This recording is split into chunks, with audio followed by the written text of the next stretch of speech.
y Un fuerte aplauso a Pablo Delía. Un aplauso para los dos. Encantada. Bueno, dejamos hablar a ellos, a ver qué tienen para contarnos y para, bueno, a ver si me pueden ayudar en algo. Bienvenidos, chicos, gracias por estar en Dos en la Noche. Bueno, Gracias por invitarnos. Exactamente, gracias a ustedes por invitarnos y poder compartir esta noche con ustedes. cuéntenos un poquito, a ver, qué es lo que está haciendo cada uno de ustedes en este momento. Yo he visto algunas cosas, después voy a incursionar y les voy a preguntar específicamente porque he estado viendo publicaciones en las redes y sabía de cosas que estaban haciendo, pero me gustaría que nos digan específicamente, bueno, en tu caso, Eduardo, que acabas de terminar, y Pablo, qué es lo que estás lanzando en este momento. Bueno, te cuento un poquito, empezamos por acá que terminamos un espectáculo en el Border que estuvimos haciendo hasta hace muy poquito, desde el 4 de abril, un espectáculo que surgió en pandemia, que surgió a partir de empezar a ver cómo se atravesaba este tiempo de aislamiento y cómo ese lugar de alguna manera disparó y conectó con muchas imágenes de la infancia. Uh-huh. Así que ese espectáculo habla, porque en algún momento se va a reponer, de mi infancia en San Justo, de mi clan familiar, que éramos 9, y de cómo cada uno tuvo una figura muy importante en mi vida. Y lo que rescata el espectáculo va hilvanando estas imágenes de la infancia con relatos de pandemia, va yendo y viniendo de un lugar a otro, y es de índole musical, hay una dirección musical, guitarra, piano, percusión y una cantante, y pivotea justamente sobre los recuerdos y sobre todas las sensaciones que tuvimos durante este tiempo de aislamiento. Lo que rescata es el valor de la solidaridad. Lo que habla el espectáculo es de mi clan, que subsistió, éramos muy humildes, y que subsistió gracias a eso, ¿no? Al sentido de la solidaridad, a esa olla inmensa de comida, sin saber quién ponía más o quién ponía menos, a ese grupo de gente que me enseñó a pensar en que lo que uno tiene se comparte. Esos valores humanos subyacentes, donde, bueno, fundamentalmente está la familia, en primerísima instancia, los amigos, los compañeros, la gente que nos acompaña en esa trayectoria de vida, en la formación, y que en esos momentos críticos, como de la pandemia, que nos obligó a esta interioridad, a este encierro, sin lugar a dudas te llevó a crear esto y a mostrarnos esa maravilla en el escenario, ¿no? Sí, y a pensar un poco todos, ¿no? Desde dónde se fue agarrando cada uno para atravesar esto inesperado, que nos golpeó un poco en la boca del estómago, ¿no? A todos. Nos puso a desafiar nuestro propio ego. Y creo que ese es el eje, ¿no? Desde cada uno se pudo agarrar de algún aspecto. Alguno fue el arte, otro fue los afectos, otro fue desde donde pudo, pero tuvo que encontrar de alguna manera algún puerto libre para poder asirse y poder atravesarla con dignidad de alguna manera, ¿no? Y bueno, de eso habló el espectáculo y con eso disfrutamos bastante, y bueno, y en algún momento próximo se repondrá, pero hemos sido muy felices haciéndolo también. ¿Vos, Pablo?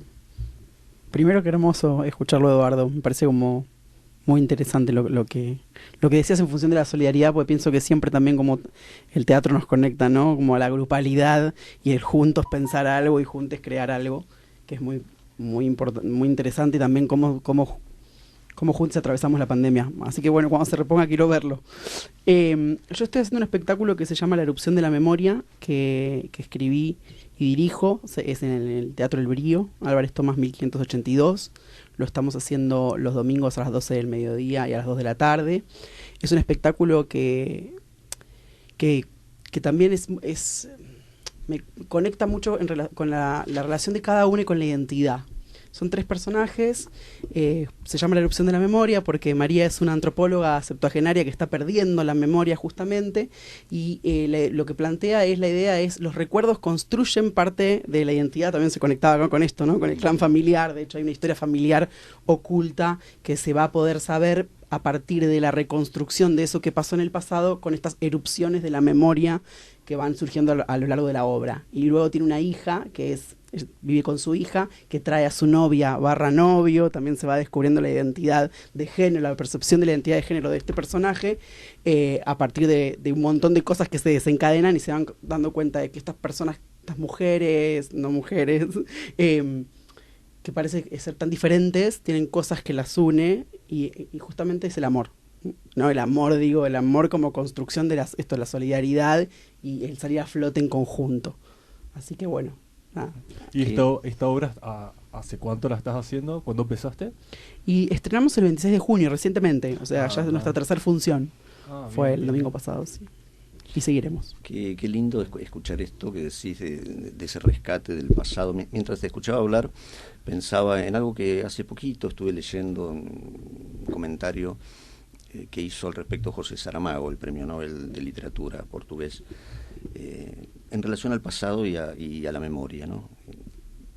Resumidas cuentas, sintetizaba que no somos más que ese pasado, lo que ya no está, digamos, en contra de una sociedad siempre vertiginosa, siempre material y materialista, y que nos empuja a una producción y a una rentabilidad, y a un estar, y a un permanecer desde ese mostrarse en lo corpóreo. Él decía que quienes no tienen en cuenta la historia, quienes la minimizan, no tienen en cuenta el ser propio del hombre, porque no somos más que lo que fuimos, no somos más que el recuerdo de lo que nuestro presente se constituye de todo eso, nuestro futuro no lo tenemos todavía, y en definitiva, si uno no hace hincapié en esas cosas, si no toma conciencia de que uno es eso y solamente eso, le podría pasar que lo sorprenda el no ser repentino, ¿no? Que altera todos los proyectos, que anula todos los proyectos, y que en definitiva destruye ese futuro que todos imaginamos posible, plausible y seguro, cuando en realidad no lo es. Así que me gusta mucho lo que acabas de decir, Pablo. Bueno, gracias. Ojalá puedan venir. A nosotros nos gusta mucho hacerla. Por supuesto. ¿Y cuántos personajes son en la obra? Son 3 personajes. Son Armenia Martínez, Lucía Tomás y Maru Insúa. Y yo recién pensaba también mientras decías esto, Edu, algo de que uno hace la obra que hace con las personas que las hace, ¿no? En relación también que yo la escribí en el espacio y las escribí para ellas, para esas personas. Entonces fue interesante eso porque yo la fui escribiendo, al principio nos juntamos y fui escribiendo ensayo a ensayo, después vino la pandemia y en la pandemia escribí la obra entera.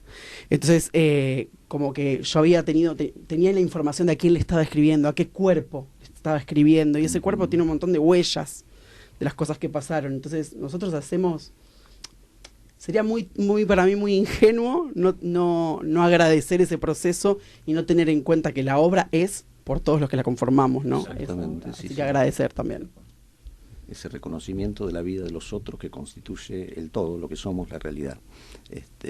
Es muy lindo. Yo estaba pensando también que no es casual que ustedes dos estén acá sentados y que también tienen un pasado y tenemos un pasado en común. A mí me gustaría que alguno de los dos se atreva a decir cómo nos conocimos, en qué circunstancia teatral nos conocimos, muy importante para la historia del teatro de esta ciudad y de este país, y cómo eso disparó un montón de cosas, un montón de caminos divergentes y ahora convergentes en esta noche, en 12 de la noche.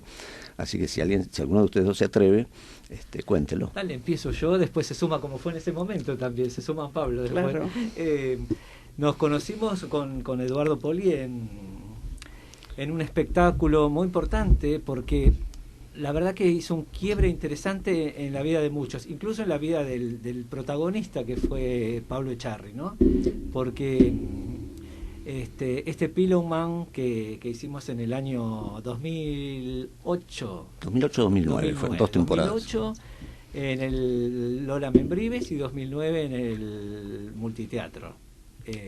Una gran producción de un gran productor argentino, quizás el más grande, que es Daniel Greenback. Daniel Greenback, que justamente hablábamos que hacía mucho que no escuchábamos que produce teatro, pero fue una producción muy importante y que nos cruzó en la vida. Eduardo hacía el diseño de maquillaje. Yo actuaba, hacía unas escenas con Pía Uribe Larrea y unos niños. Y fue un proyecto muy interesante. teatro comercial, pero con una dramaturgia no tan convencional para el teatro comercial, ¿no? Para nada liviana, y nos cruzó en camarines y nos cruzó en la vida. Y bueno, y Pablo Delía puede contarnos. Yo me sumé a hacer específicamente como la caracterización de los niños, y medio como que también me gustaba porque charlaba con ellos en el camarín y era muy hermoso ver como distintas generaciones en el teatro también, ¿no? Pues pasaba eso, estaban los niños, estaban ustedes, no estoy diciendo que no sean niños, pero que no sean, pero era muy interesante también como ver eso. Y bueno, después nosotros hicimos algo más también. Yo hice el video de tu obra, ¿te acordás? El video hicimos el video del Broadway cuando el hicimos teatro en la sala Broadway, de arriba, sí, postales de escuela, yo me acordaba. Qué lindo recuerdo también. Y les pregunto, ¿esa obra cuánto tiempo duró? ¿Cuánto hicieron? La del Broadway, decís vos. De Pablo. No, la de Charlie fueron 2 temporadas. Fueron 2 temporadas, y 2008-2009, o sea, la de 2008 en el Lola Membrives, 2009 en el Multiteatro. Pero Postales estuviste varios años haciendo. Postales sí, porque estrenamos primero en el Empire, después hicimos otra apuesta para nos fuimos a la costa, ¿te acordás, Eduardo, que también una gira, nos acompañaste? ¿verdad? Una gira en la estuvimos costa. En verano en la costa, y después repusimos con este aporte re hermoso que hizo Pablo, que hizo toda la parte de diseño de imagen, toda la parte de film, sobre un tema musical que le dio lucimiento realmente, ¿no? Indudablemente las nuevas generaciones aportaban las nuevas tecnologías, de las Sí. cuales nosotros, que ya estamos un poco más centrados en años, no manejábamos. Igual, Que, la verdad que para mí, agradecer también a Edu, porque para mí fue investigar sobre algo que no sabía cómo hacer, y él confió también, como vos. Gracias. Bueno, para mí fue una súper experiencia porque fue también reunir un equipo, digo, yo todavía no dirigía. No. Entonces hay algo de eso. Yo en primera hora la dirigí en 2010. Entonces había algo también como de confiar en mi mirada, y la verdad que, bueno, para mí sí, estuvo buenísimo el resultado, y fue muy... y también actuaba mi mamá en el video, entonces como era algo muy amoroso, lo grabamos en la escuela a la que yo fui de chico, entonces también algo de todo eso yo siempre pienso como producir desde el recuerdo, pero desde la huella. Entonces algo de eso que Edu permitió que esté en su obra, para mí es... No, re interesante, porque aparte el video era muy, muy bonito. La verdad que la idea que pusiste en juego era muy, muy hermosa. Y después, además, proyectábamos sobre un plano inclinado. No se proyectaba sobre la pantalla, sino sobre un plano inclinado. Realmente se logró algo, desde el punto de vista de la imagen, muy lindo también. Eso fue un video para dentro del espectáculo, sí, claro. Había un tema musical que hablaba de la inexistencia a veces de los alumnos en la escuela. Y Pablo jugó una idea muy interesante ahí con la imagen. Qué bueno que hayas podido capitalizar como dramaturgo, o sea, como creador de esa obra, tu experiencia como docente, tantos años como docente, enseñando distintas disciplinas humanísticas todas, y tener una visión muy, muy aguda, muy certera, un conocimiento de campo, se diría, de esa realidad de los chicos y de todos los cambios sociales y tecnológicos que los atraviesan, y cómo eso se manifiesta en su conducta, que en definitiva después se veía plasmado en la obra maravillosamente. O sea, el público quizás algunos la hayan visto, la recuerden o les hayan contado, pero la obra transcurría en la celebración de una fiesta patria, ¿no? Ahora que estamos cerca de haber pasado el 9 de julio, hace poquitos días, y todo pasaba ahí, todo pasaba en ese lugar, y con una impronta musical importante, Sí, ¿no? O sea sí, que sí, también te musical. caracteriza a vos y a tu producción, eso lo quiero resaltar. Y volvemos a lo mismo, ¿no? Al tema de la solidaridad, porque aparece Pablo haciendo el diseño fílmico, vos hacías el maquillaje también, es decir, se vuelve a aparecer la construcción social del teatro, ¿no? Que de alguna manera empezar a pensar el teatro como sistema, ¿no?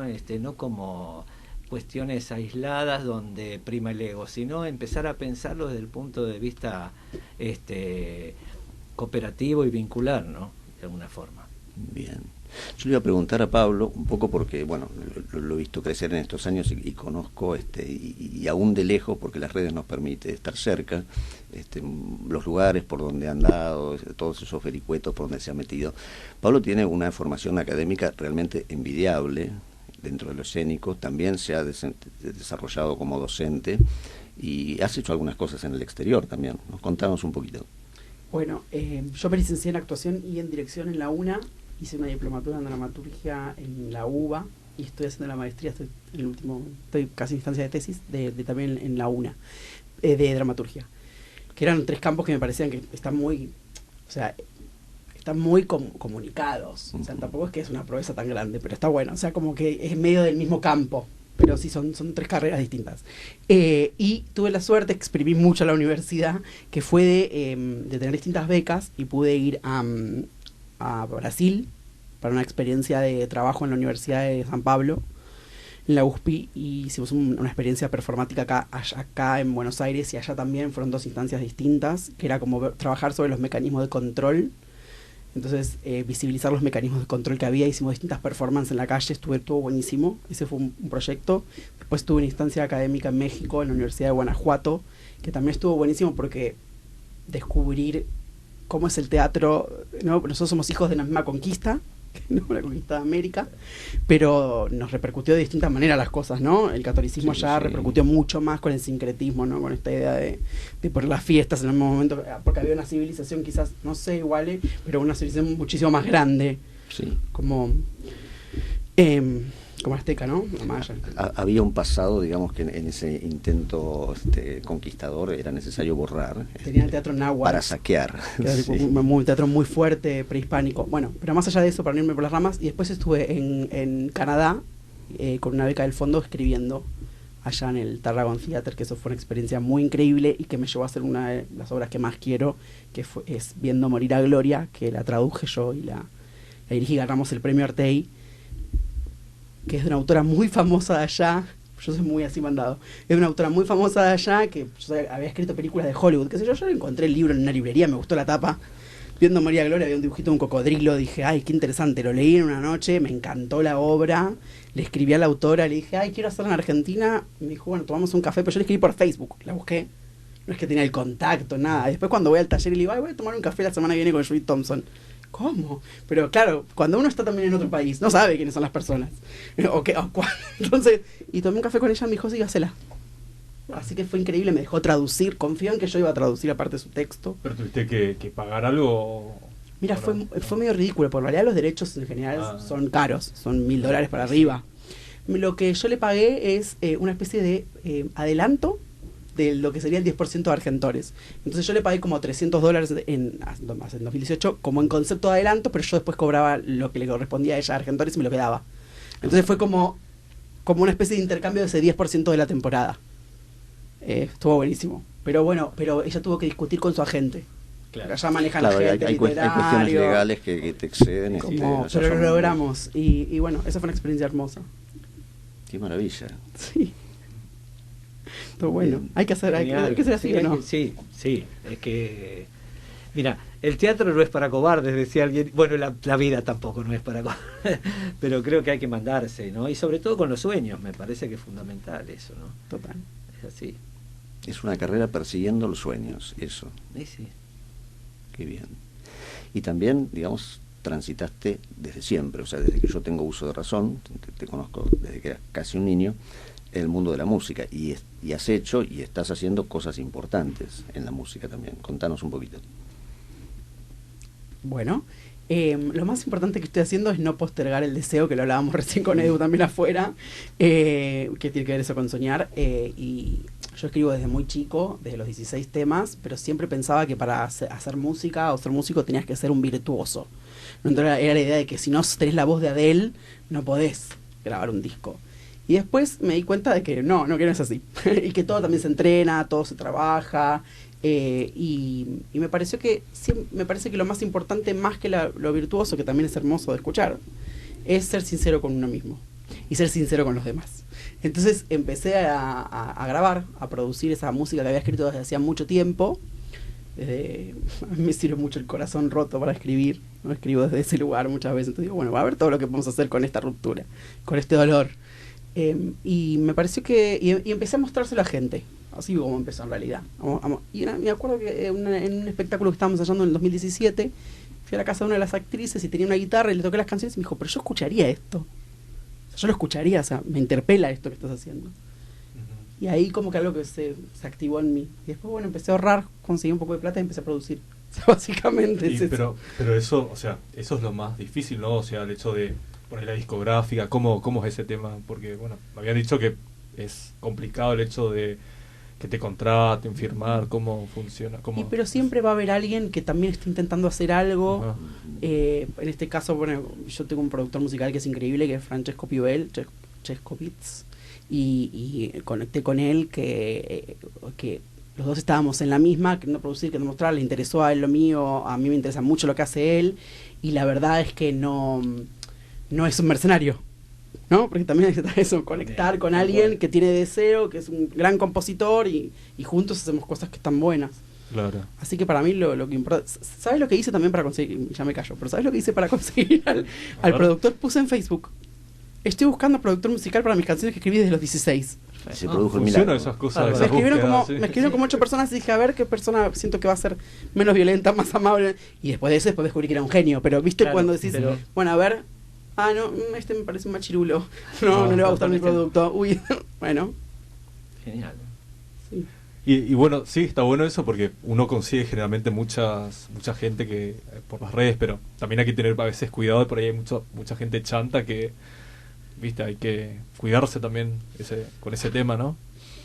Es el vértigo de la búsqueda, ¿no? La búsqueda, pero esto también tiene que ver con lo que hablamos recién, ¿no? Como lo que decía Pablo de la honestidad, de la sinceridad. Hay algo que, esto que decís, ¿no? Cuando uno se cruza con mucha gente en el camino, pero hay algo que si uno está muy conectado con uno, esto que le pasó a Pablo, uno registra esto que dijo Pablo, este no va, este es un machirulo, hay algo que cuando uno se interpela, cuando uno conecta con su centro, vos sabés que hay algún ruido ahí que por ese lado no va. Y creo que hay que dejarse llevar, ¿no? por esas sensaciones, por esas intuiciones que son fundamentales, ¿no? Sí.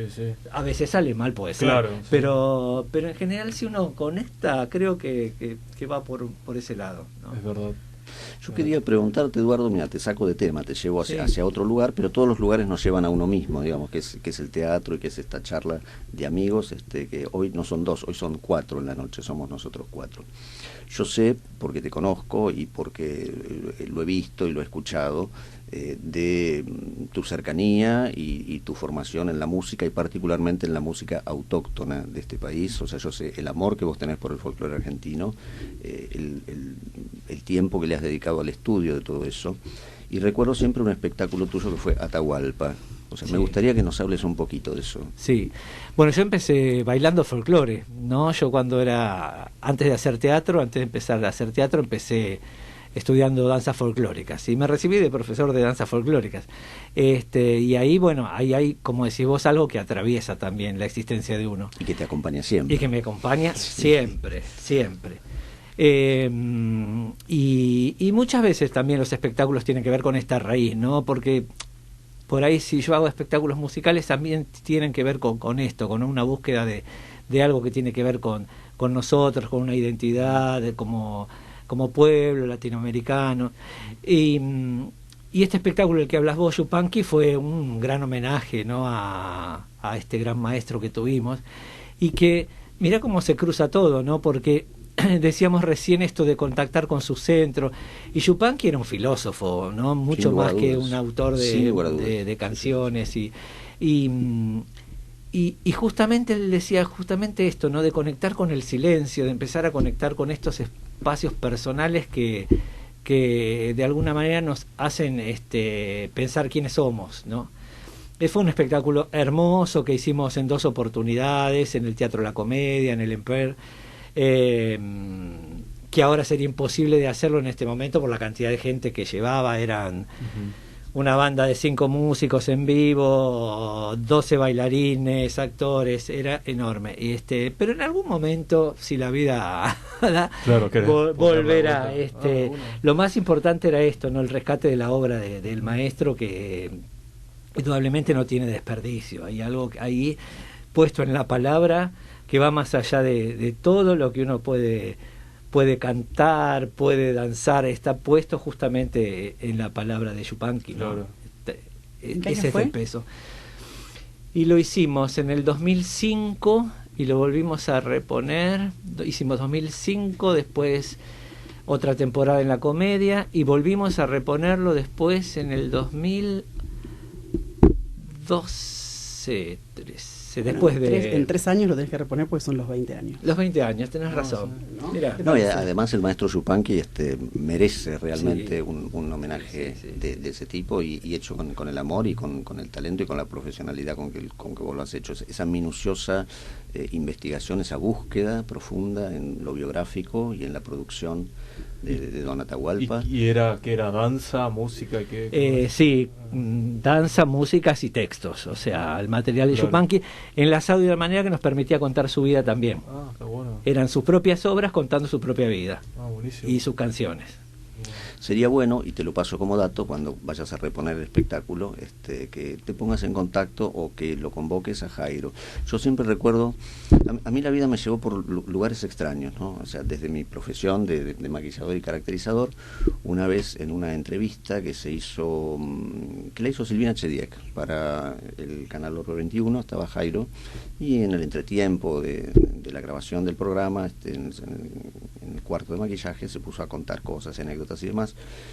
Y él lo acompañó al maestro Yupanqui durante mucho tiempo en su exilio en Europa, donde se juntaban siempre en Francia, en la casa de unos amigos, a comer y demás. Y contó cosas maravillosas, o sea, detalles cotidianos, íntimos, de la simpleza de este hombre, de cómo realmente entendía la vida, ¿no? O sea, tal cual aparece en sus obras y en sus canciones. Y eso no estaba impostado, eso no estaba actuado, o sea. Y a mí me emocionó mucho escuchar a Jairo decir eso. O sea, él sabe muchísimo de la vida de Yupanqui por haberlo acompañado, por haber interpretado su obra también.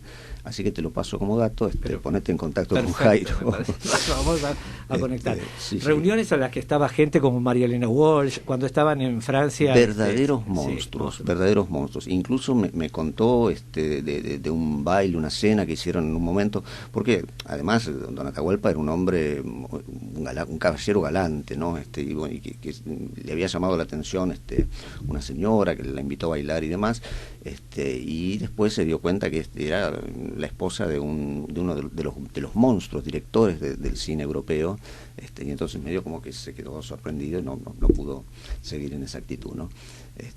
Pero bueno, esto me lo contaba Jairo con mucha gracia, con el humor que lo caracteriza, pero sí, ponete en contacto con él. Lo haremos. Así que, bien. Cuéntenme un poquito qué es lo que ustedes piensan o cómo ven o qué tipo de reflexión tienen en cuanto a la realidad del teatro en Buenos Aires hoy por hoy. Del teatro en general, o sea, ya sea de lo que uno puede ver en Calle Corrientes, en el circuito comercial, como de los circuitos alternativos. O sea, ¿qué se puede esperar del teatro en una ciudad como esta, que tiene una oferta teatral impresionante, que no existe en ninguna otra ciudad del mundo, vos lo sabes muy bien, Pablo, y que genera, digamos, un vértigo tanto de la gente que produce, que hace teatro de ustedes, como de la gente que busca qué cosa ver en teatro acorde a sus posibilidades, en fin, a donde le llegue el bolsillo para pagar una entrada o no. Es una ciudad muy rara, muy particular esta. Sí, es una ciudad particular, que tiene su beneficio eso también y su costo, como todo, porque hay muchísima oferta, entonces también como por ahí producir es a veces arriesgado, ¿no?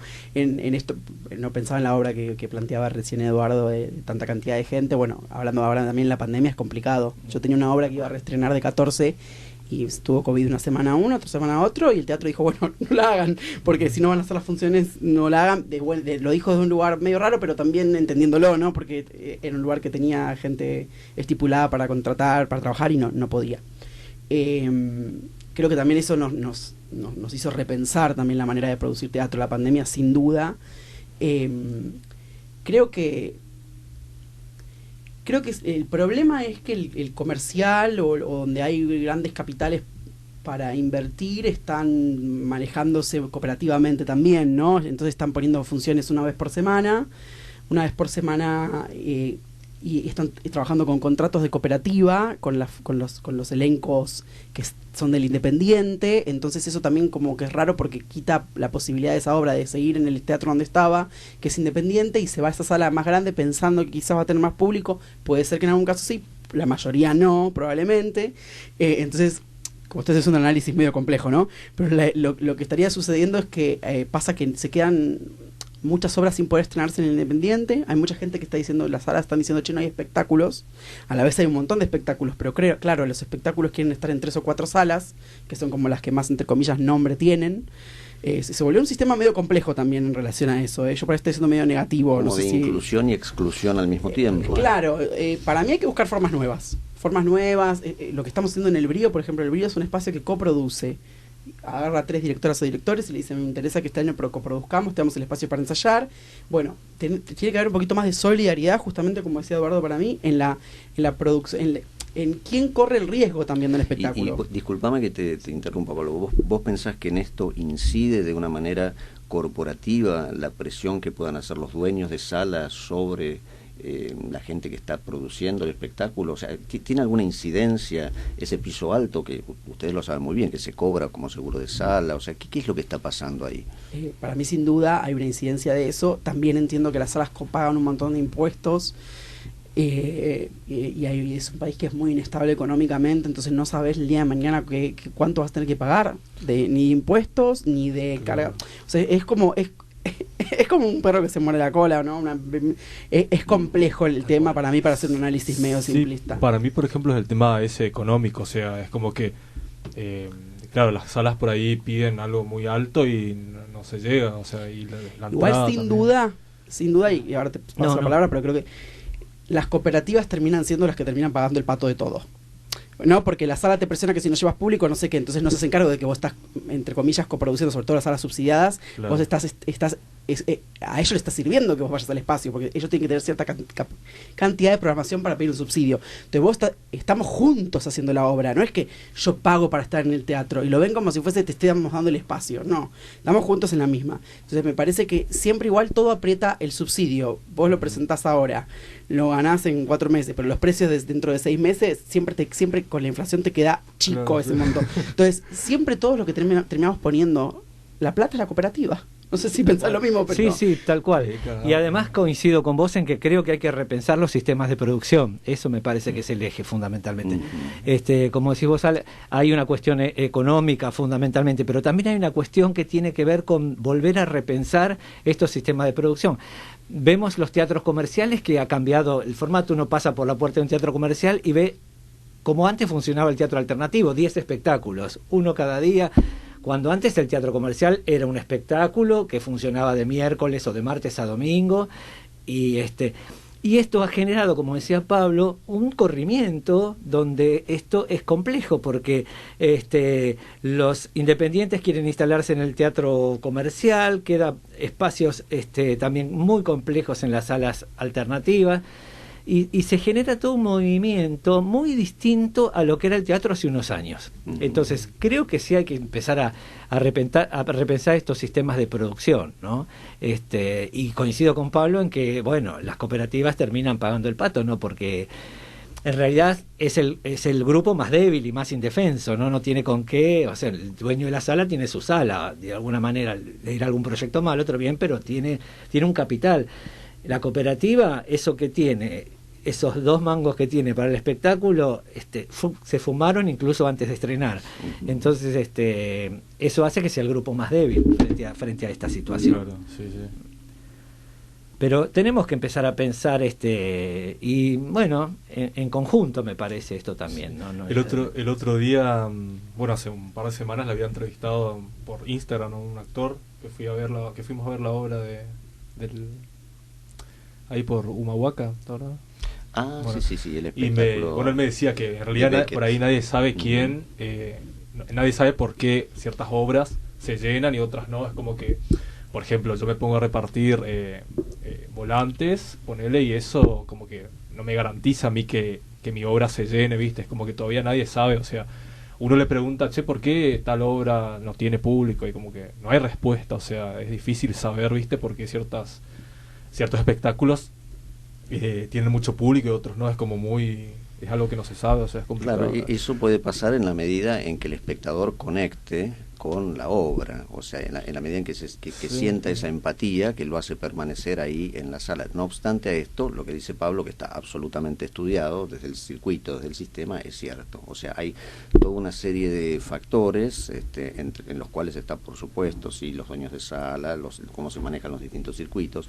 Hay como, digamos, una especie de, no diría guerra, pero sí una dialéctica de sectores corporativos, desde cualquier lugar, desde la producción, desde los dueños de los espacios, desde los gestores de la prensa, de la publicidad. Tan importante esto, o sea, un factor, lo hablábamos con Pablo antes de entrar aquí al programa, que no se tiene en cuenta, pero que moviliza o paraliza o destruye cualquier tipo de iniciativa teatral. O sea, hoy por hoy, o sea, eso también es un factor importante. Sí, y el tiempo, ¿no? Porque un espectáculo también necesita tiempo para instalarse. Entonces, lamentablemente a veces las salas, a la tercera o cuarta función, sí, está pasando esto últimamente. Primero que los contratos los hacen por muy poco tiempo, por ahí muchas salas los hacen por 4 funciones, para ver y si en la tercera o cuarta función no se está moviendo X cantidad de público, bajan el espectáculo. Y eso es medio también parte de esto que decimos que hay que repensar, ¿no? Yo entiendo que el dueño de sala también tiene que vivir y tiene sus costos, pero también es cierto que un espectáculo necesita tiempo para posicionarse, ¿no? Es decir, las 2 primeras funciones, ir a la familia, a los amigos, estoy hablando del alternativo, ¿no? Sí. Y a veces tercera o cuarta empieza a caerse. Bueno, y muchas veces ahí donde te bajan la función. Bueno, pero se necesita un tiempo para que el espectáculo... Claro, para obvio. que se sostenga. Sí, vos sabes que, bueno, yo conocí una obra que, bueno, que no tenía público, ¿viste? Mucho público. Entonces el actor, uno de los actores, o sea, sigue, creo, haciendo eso, poniendo de su bolsillo para pagar la sala, o sea, el piso, ¿viste? Y bueno, ellos siguen, pero... Y sí, depende, sí, como que... Obviamente si por ahí, suponete, yo tengo mucha plata y bueno, no va nada en mi espectáculo, saco en mi bolsillo, ¿viste? Y hay gente que por ahí hace eso, que tiene la posibilidad de hacer. Es así, es la realidad que estamos viviendo en relación al fenómeno teatral, es verdad. Estaba pensando, bueno, no me contó un pajarito, lo vi en las redes, y se lo digo así a Pablo.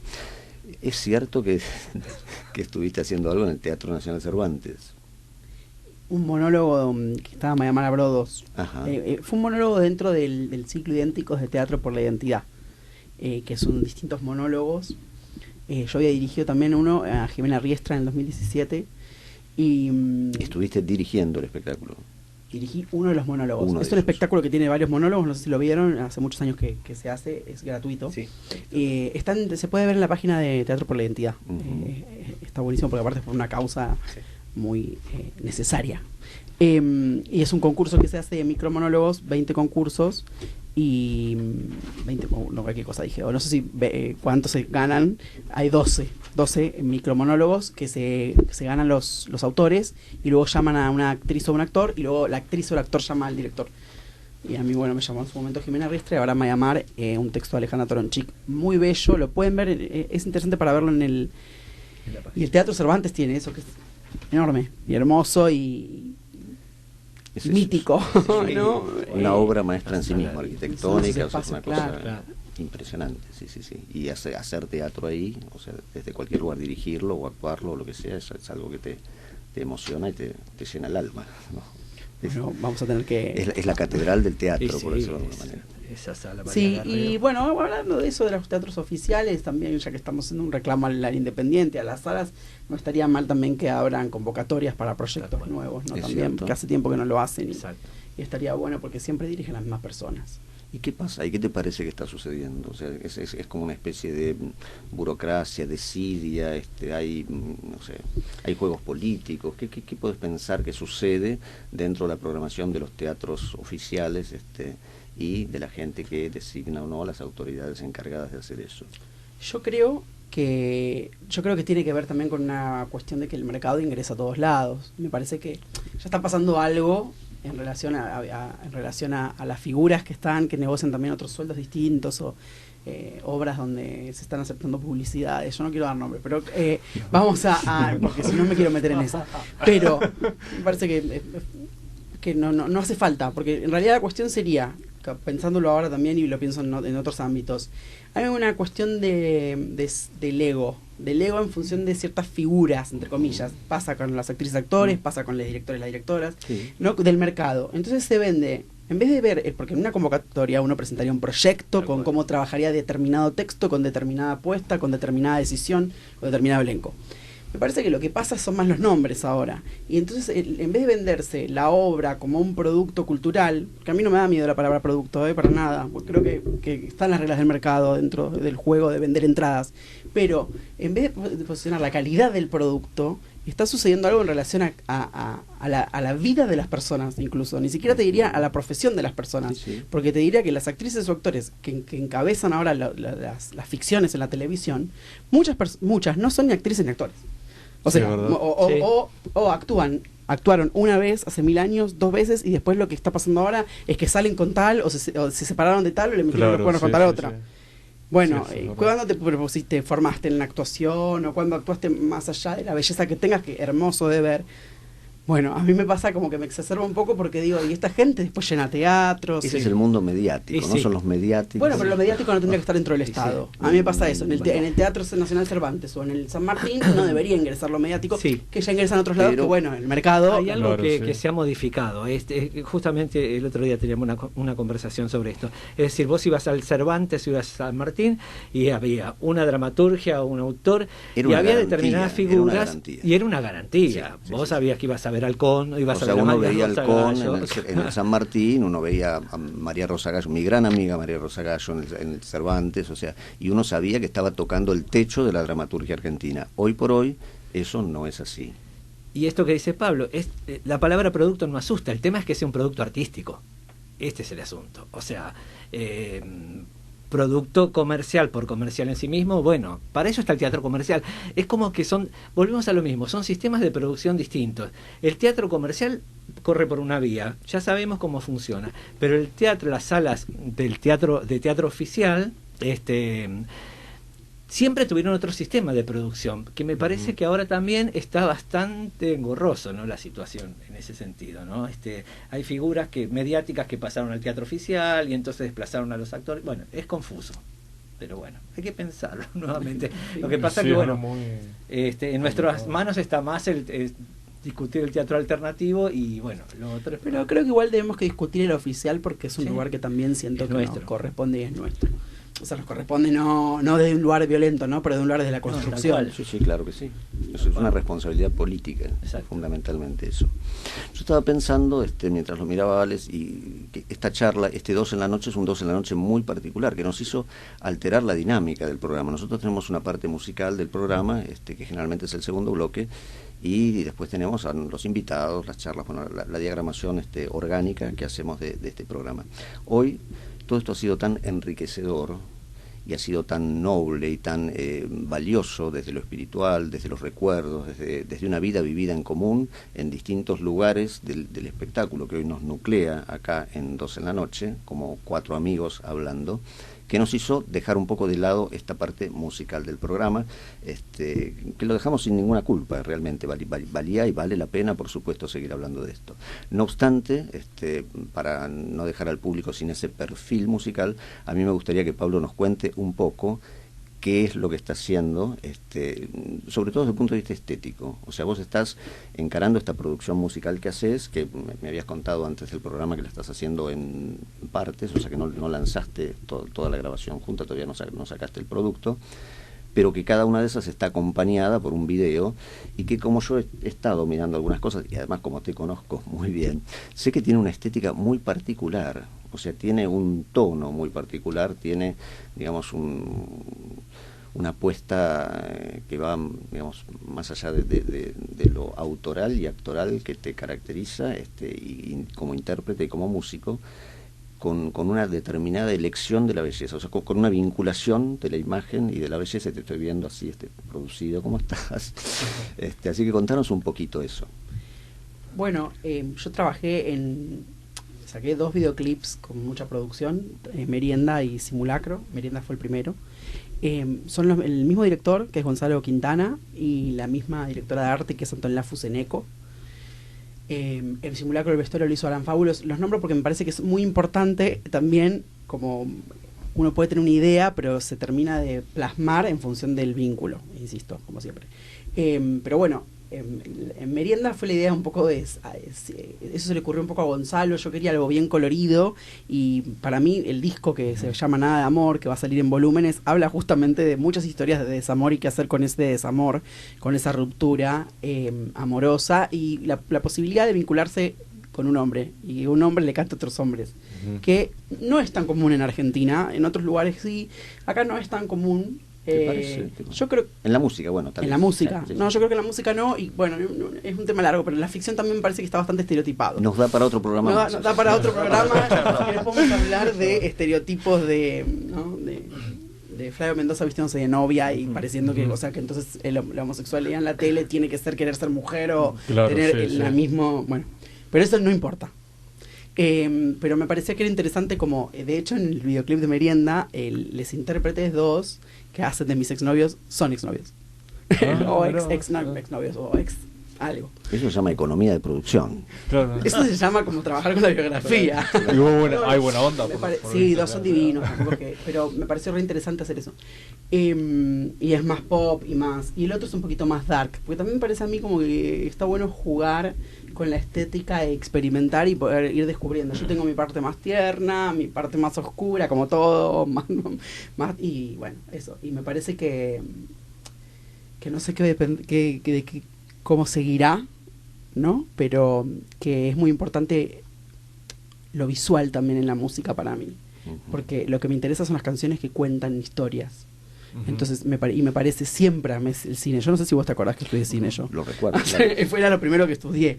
Y me parece que entonces también hacer videoclips es algo de reorganizar un poco esos criterios, ¿no? De qué pasa, qué uno puede contar en la cámara, cuánto contraste hay entre lo que se suena y lo que dice la palabra y lo que suena en la música y lo que se ve visualmente. A mí me gusta mucho jugar con eso. Entonces voy desde ese lugar. El contraste permite que se vea, ¿no? Aparte, uno ve a partir de eso. ¿Y cómo se llama ese tema? Simulacro. Simulacro es eso. Sí, la duda te cierra las puertas abiertas. La duda te cierra. Te atrapa, te aleja, te mantiene alerta. Ahí está el creador. ¿Y qué proyectos tienen, bueno, ahora para más adelante ustedes? Bueno, yo estoy empezando a trabajar para estrenar en octubre, calculo, un unipersonal de Griselda Gambaro.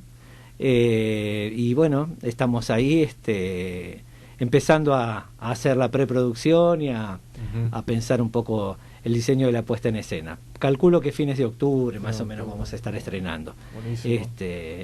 Así que bueno. ¿Y dónde lo van a estrenar? Todavía no sabemos. Recién, mira, hoy tuve la autorización de los derechos, por eso lo estoy contando, porque hasta ahora estábamos esperando eso. Ya están autorizados los derechos, así que bueno, ahora entramos. Hay 3 o 4 salas dando vueltas, pero todavía no definimos nada. Okay, buenísimo. ¿Y vos, Pablo? ¿Tenés?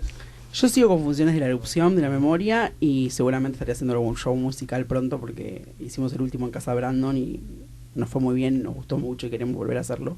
Así que no tenemos ninguna fecha todavía cerrada tampoco, pero nos pueden seguir en las redes, es @Pablo y las letras, todo junto, que esto es muy difícil, porque la gente me dice, te busqué en YouTube, es todo junto, Pablo y las letras, no es Pablo y las letras. Buenísimo, acá anoto. ¿Lo aclaré bien? Perfecto. Okay. Sí, igual lo anoté acá para después igual en la cuenta de Instagram pasen sus redes y bueno, los arrobamos en la foto. ¿Y vos, Eduardo, qué tenés? Yo tengo Facebook, soy muy antiguo, lo único que tengo es Facebook, no tengo tenés ni Instagram. Te lo hacemos ahora acá. No lo tenía, tuve un problema con el celular y lo tengo que volver a instalar. Okay, perfecto. Eduardo Caballero, Facebook. Eduardo Félix Caballero, Félix. con X al final. Okay, buenísimo. Bueno, Eduardo, ¿cómo estás? Estoy muy contento, realmente Yo también muy estoy contento. exultante de alegría de haberlos tenido esta noche acá con nosotros, de poder hablar de todas estas cosas, de teatro, de música, de historia de vida, de cosas importantes para el espíritu, donde siempre, digamos, uno deja ese mensaje de búsqueda que Eduardo rescataba y cuando nos contaba los disparadores que lo llevaron a escribir su último espectáculo, que más allá de la angustia de la pandemia, del encierro y de la solución que uno que pueda llegar a encontrar en esa desesperación, en esta situación que nos sorprendió a todos, a toda la humanidad, poder rescatar eso, ¿no? Eso tan propio, tan íntimo y que tiene que ver con la historia de vida, con lo que a uno lo constituye por ser nada más y nada menos que su pasado. Y si uno eso lo puede hacer con los afectos, como decía Eduardo, o sea, con los afectos que te constituyen desde lo más visceral, o sea, la familia, los amigos, todo eso, bienvenido sea. Eso es lo que perdura más allá de la muerte. La muerte de este programa, porque ya estamos casi terminando,